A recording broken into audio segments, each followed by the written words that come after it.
हैन उपहार भनेको तिनीहरूले यही उपहार दिए के नेपाली जनताले जानुपर्छ एउटा कुरा छ त्यसकारण विदेश जाने कस्तो होस् सरकारले त्यस्तो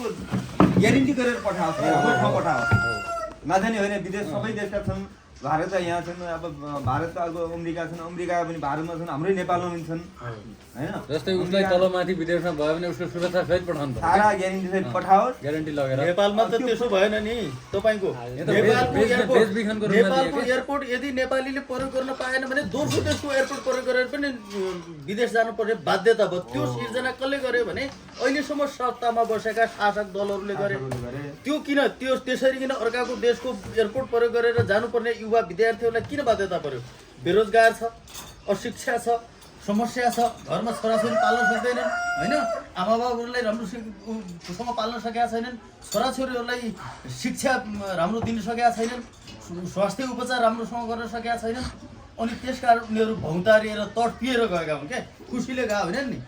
हैन खुसीले गएका होइनन् अनि नेपालको सारा अर्थ तपाईँको अध्ययनका नाममा भनेर सबै काम गर्न इच्छाले जाने हुन् अस्ट्रेलिया बेलायत जापान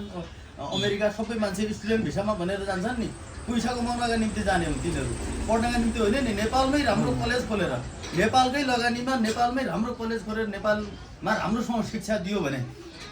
राम्रोसँग शिक्षा दियो भनेपछि अनि बल्ल त मान्छेहरू विदेश जानुपर्ने आवश्यकता थिएन नि अहिले 12 कक्षा पास गर्यो भने तपाईँ काठमाडौँतिर जानुभयो अरू सहर बजारका इलाकाहरूमा जानुभयो भने 12 कक्षा पास गर्यो भने अब उनीहरूको उद्देश्य के हुन्छ भने विदेश जाने अब योभन्दा पहिला यो अहिलेका सत्तामा गएका राजनीतिक दलहरूले विद्यालय तहमा राजनीति गर्न नपाइने सङ्घ संगठनहरू खोल्न नपाइने यो नीति ल्याएर अहिले यो स्थितिमा नेपाललाई पुर्याएको छ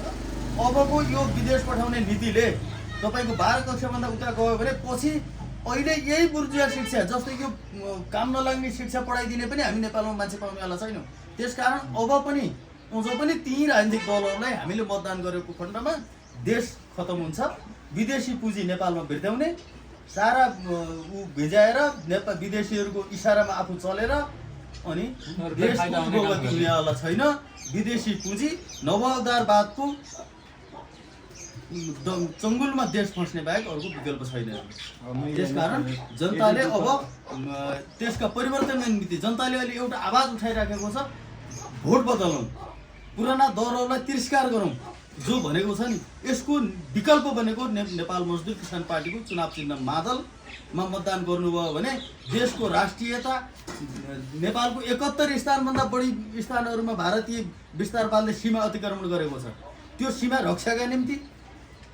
नेपाल र भारतको सीमा नियमन गर्नुपर्छ सीमा नियमन गर्यो भनेपछि बल्ल अनि चोरी पैठारीदेखि लिएर धेरै कुराहरू सचेत हुन्छन् अब त्यसको गर्दैनन् त्यसको निकासका निम्ति नेपाल मजदुर किसान पार्टीलाई मतदान गर्नुभयो भने संसदमा नेपाली जनताको हितका निम्ति कानुन बन्नेछ संसदमा हाम्रो माननीय प्रेम सुवाले उठाउनु भयो त्यो संविधान सभामा हाम्रा संविधान सभाका सदस्यहरूले शिक्षा स्वास्थ्य निःशुल्क गरौँ भन्ने बेलामा संसदमा सभामुख हुन्छ भन्ने विधेयक पेश भयो नेपाल मजदुर किसान पार्टीले विधेयक पेश गर्यो हुन्छ भन्ने मान्य सदस्यले हुन्छ भन्नु होला हुन्न भन्ने मान्य सदस्यले हुन्न भन्नु होला भनेर सभामुखले भन्दा एमालेका मान्यहरू कम्युनिस्ट हौँ भन्छन् माओवादीका मान्यहरू कम्युनिस्ट हौँ भन्छन् अनि स्वास्थ्य र शिक्षा निःशुल्क गरौँ भनेर नेपाल मजदुर किसान पार्टीले प्रस्ताव राख्दाखेरि हुन्न भन्ने पक्षमा एमाले र माओवादीका मान्यहरू भए अनि तिनीहरू कसरी कम्युनिस्ट हुन सक्छन् तिनीहरूले देशको निकास कसरी ल्याउन सक्छन् यो कुरा त नेपाली जनताले बुझ्नु पर्यो नि अब त्यसकारण भोट बदल्ने भनेकै यति बेला भोट बदल्ने भनेको देशको सार्वभौमिकता बचाउन विदेशी पुँजीलाई नियमन गर्न र देशको सीमा रक्षा राष्ट्रियता बचाउनका निम्ति देशलाई उभोगतिमा लिनका लागि नेपाल मजदुर किसान पार्टीको मादल चिन्हमा यहाँहरूले मतदान गरिदिनु भयो भने मात्रै देशले निकास पाउनेछ हेर्नुहोस्।